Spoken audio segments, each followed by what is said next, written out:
Hey y'all, my name is Zephyr and I'm here to explain why it's so hard for Hot Wheels AcceleRacers to come back. But before we get started, I just want to point out that I won't be showing too many clips from the actual show because I don't want to risk having a video get taken down for copyright. So it's no secret that the AcceleRacers series has a huge cult following of fans who've been begging Mattel to bring it back, myself included, and it seems to be working in some capacity. Nearly 20 years later, Hot Wheels is finally starting to acknowledge AcceleRacers again by having the cars appear in video games, mostly as car packs that you can buy, and as of this year, 2023 depending on when you're watching this, we finally got the highest requested car that never got the diecast treatment in the original run, the ever so coveted Widebody Deora 2. However, in order to get this car, you need to buy NFTs. So, yeah. But to promote the new AcceleRacers NFTs, they did the coolest thing imaginable and wrapped the real-life Deora 2 in the Teku livery. By the way, shout out to JCSquared, this man truly is the real-life Vert wheeler, and you love to see it. This pick goes so hard. So with all this acknowledgement from Mattel and Hot Wheels, surely that must mean AcceleRacers is coming back, right? Well, not so fast, because even if they were to bring the series back, they would need to have some pretty substantial changes to make it work, possibly even having to reboot the entire series. You see, car culture has changed quite a bit since the early 2000s, which is where the AcceleRacers primarily pulls their inspiration from, and is even speculated to take place around this time period. I know it ended off on a cliffhanger and we're all dying to know what happens after Vert finds out his dad is one of the silencers. Believe me, there's nothing more annoying than when a show ends off on a cliffhanger. But because it's been so long, a lot of the cars would feel a little dated. Sure, they could always just introduce new cars, and I even have some ideas on how they could pull that off. But these are the cars we all grew up with and the ones that we all know and love. And I feel like a lot of people would be pretty upset if they just outright stopped using them. So instead of having all new cars, why not upgrade the cars they already have to be more in line with modern day car culture? On screen now I have a picture of a really awesome custom Synchro sporting a Widebody and what looks like to be a DuckTales spoiler. And this is exactly what I had in mind when I say that they could just upgrade their cars to fit into modern day car culture. The Teku are clearly meant to represent the JDM and exotic tuner style of car customization, meanwhile, the Metal Maniacs represent the muscle cars and the hot/rat rods. But even the Metal Maniacs would have some upgrading to do, as in this day and age, people put wide bodies on pretty much everything, even muscle cars. And some examples that I have are this classic Dodge Charger with a wide body that gives it a mean low profile stance while still respecting the muscle car body design. And since the Metal Maniacs are all about having big exposed engines, why not take a page from the Hoonicorn and have big twin turbos poking out of the hood? Because there's no rule that says that the Teku are the only ones allowed to use turbos. Don't worry, I even thought of some electric cars for the silencers. Maybe they could sport some cars based off of the Rimac Navara, and maybe even a Razor Tachyon. And finally, since they've had a huge resurgence in popularity, it just wouldn't be right to tackle modern day car culture without some type of wide-body Porsche-esque car, primarily based on the 911. Heck, maybe even throw in a bumper-deleted supercar in there, like those twin-turbo Lambos, since Reverb was clearly meant to be some type of supercar. Now, there's still the matter of where should the show continue from. Yeah, they could just pick up where they left off from, but that would raise some issues and continuity errors. Like stated earlier, when we last saw our beloved AcceleRacers, they were in the early 2000s, so unless they were to have some type of time skip to bring them to the modern day, it would end up breaking things. But that's assuming they even mention it, because they could always just give them the modern day modifications and not explain it whatsoever. Now, I know multiple people have said that the perfect way to bring back the series would be to simply have it be a prequel set in between the events of World Race and the first AcceleRacers movie.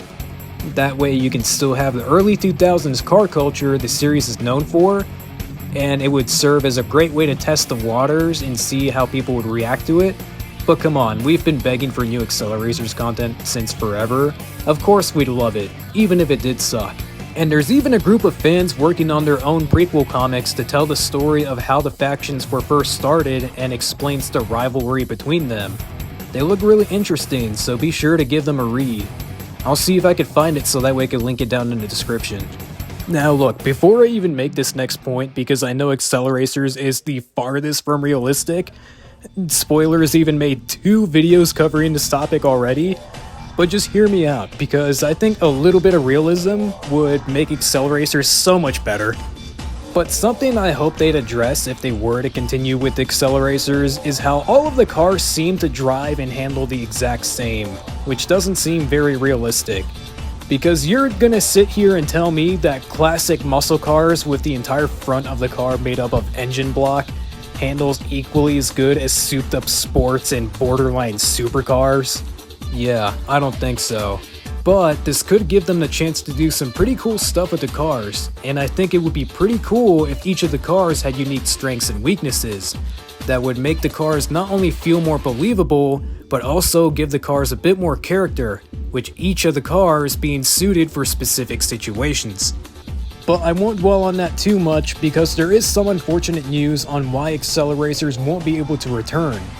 And it's the same reason why shows like Megas XLR and Symbiotic Titan will never be able to come back.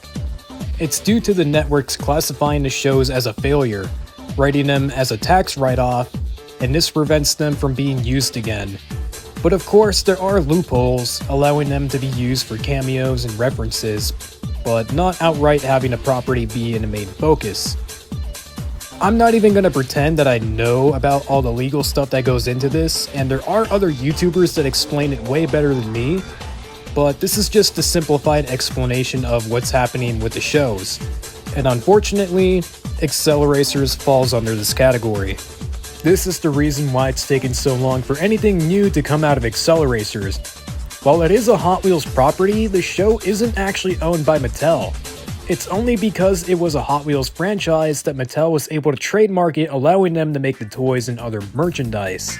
On top of all of that, there is one more factor getting in the way of AcceleRacers coming back. Even if the legal issues didn't exist, the only thing stopping Mattel is their own rule, where Hot Wheels will never release the same paint scheme twice. If you've noticed, all of the AcceleRacers stuff in recent years are all digital, with the only exception being the Teku Deora 2, since it's one of the only cars that never originally got a toy, serving as a loophole, allowing them to use the cars for digital media while not breaking their rule. People at Hot Wheels know that there's a high demand for AcceleRacers. They even poke fun at their fans every once in a while, and I'm willing to bet that the topic of AcceleRacers does get brought up in the boardrooms. Yes, Mattel absolutely knows there's a market for it. So why aren't they capitalizing on it? Well, unfortunately, it's because we're not the target audience. Hot Wheels was always meant to be for kids first and foremost, with older collectors having more of a focus on real-world cars rather than fantasy cars that the AcceleRacers fall under. I bet some of you didn't even realize that there's a new jackhammer in the main line right now.